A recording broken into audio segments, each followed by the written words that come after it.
कल बताया था ना, एक तो संसारी सुख होता है, पत्नी, मधुर भाषिणी, बेटा, आज्ञाकारी, शरीर, तंदुरुस्त, धन दौलत और यश प्रतिष्ठा, ये संसार के सुख चार। कितना भी मिल जाए लेकिन भोक्ता को भव पार नहीं कराते, भव में भटकाने वाले। एक ये संसार के सुख, भले प्रकार चार और एक एक में कई अनेक प्रकार आ जाते, लेकिन है सब संसार के अंतर्गत। दूसरा सुख होता है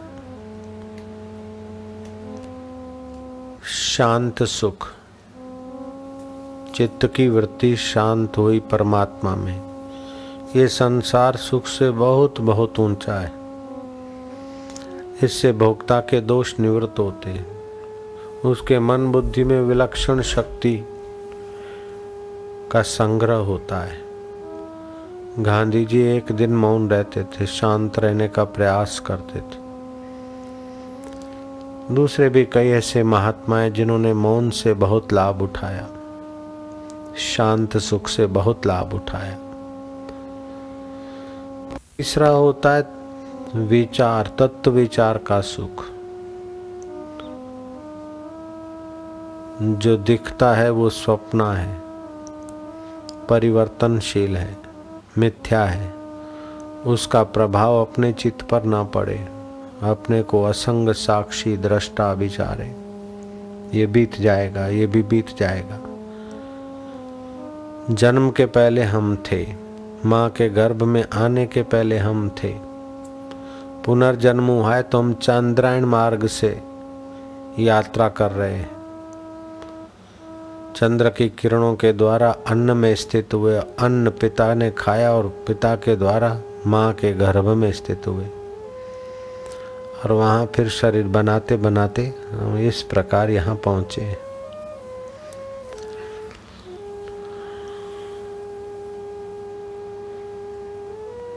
तो हम पहले थे, अभी हैं, और ये शरीर छूटने के बाद भी रहेंगे। लेकिन संसार के सुख की इच्छाओं ने और संसार की सत्य बुद्धि ने हमको भटकाया। अब संसार की आवश्यकता तो पूरी कर लेंगे, इच्छाओं में न भटकेंगे, भगवान में प्रीति करेंगे, भोग में नहीं। तो सुख दुख में सम रहेंगे। अपने कर्म, कर्तव्य कर्म का अनुष्ठान करेंगे। वस्तु बाहर रहती है, अर्थ बाहर रहता है, लेकिन अर्थ का अहंकार भीतर रहता है। मेरे पास इतने करोड़, इतने लाख, इतने मकान हैं। ये अहंता का सुख है। धर्म भीतर रहता है और इंद्रियों को, मन को संयत करता है। विवेक जगाता है, वैराग्य लाता है, और ऊंचे में ऊंचे भगवतीय सुख के तरफ बढ़ाता है। कामनाएं मन में रहती है, धर्म बुद्धि में रहता है, कामनाएं मन में रहती। और मोक्ष तो अपना स्वरूप है। मोक्ष तो स्व में रहता है, जिसको कोई बांध नहीं सके। उस आत्मा का नाम ही उसका मोक्ष है, मुक्त आत्मा। तो धर्म, अर्थ, काम और मोक्ष, ये चारों पुरुषार्थ करने की व्यवस्था है, शास्त्रों की आज्ञा है। धर्म के अनुसार जो अर्थ होगा या भोग होगा, उसको का उपयोग करने से इंद्रिय संयत रहेगी। धर्म के अनुष्ठान से बुद्धि खुलेगी और संसार की नश्वरता और संसारी विषय सुख आसार है, ये जागृत होगा। धर्म संयुक्त जो अर्थ होगा वो विवेक वैराग जगाएगा। धर्म संयुक्त जो कामनाओं की पूर्ति होगी वो बुद्धि को मलिन नहीं करेगी। तो बुद्धि की शुद्धि ध्यान भजन से भी होती है और शुद्ध आहार व्यवहार रखकर भी ध्यान भजन करते तो विशेष लाभ होता है, जल्दी साफ अंतःकरण शुद्ध होता है। हम ध्यान भजन करके लाभ तो उठाते लेकिन बुद्धि की शुद्धि के तरफ ध्यान नहीं देते, खान पान की शुद्धि के तरफ नहीं ध्यान देते। इसलिए परमात्मा का जो उत्तम सुख है, शांत सुख, तात्विक सुख और नित्य नया सुख, उत्तम प्रतिक्षण वर्धते, प्रतिपल वो नित्य नवीन रस आता है अंतःकरण में।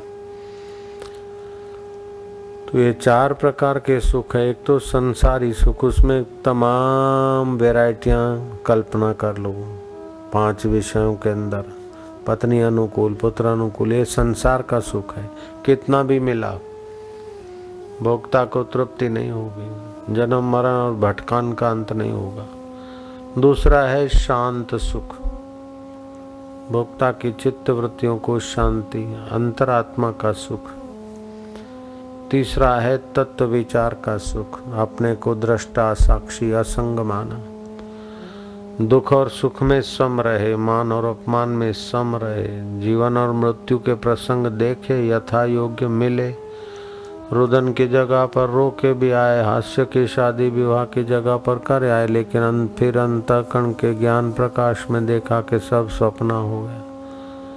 किसी के मृत्यु में गए रुदन वाला चेहरा बनाकर, किसी की बीमारी में गए, अस्पताल में गए मायूस मुंह लेकर, किसी की शादी में गए खिलता हुआ चेहरा लेकर, धंधे रोजगार में भी हर्ष और शोक के भाव उत्पन्न हुए, लेकिन उन सब उत्पन्न होने वालों को देखने वाला मैं साक्षी असंग आत्मा हूँ। उत्पन्न तरंग हो के लीन हो जाते, लेकिन वो सागर में ही, ऐसे मुझ चैतन्य आत्मा में ही सारे व्यवहार की कल्पनाएं होती। इस प्रकार आत्मिक ज्ञान का विचार तो संसार सुख, शांति का सुख, आत्मज्ञान का विचार सुख। और तीसरा होता है, चौथा होता है सुख स्वरूप को सोहम रूप में जान गए, नित्य नवीन सुख।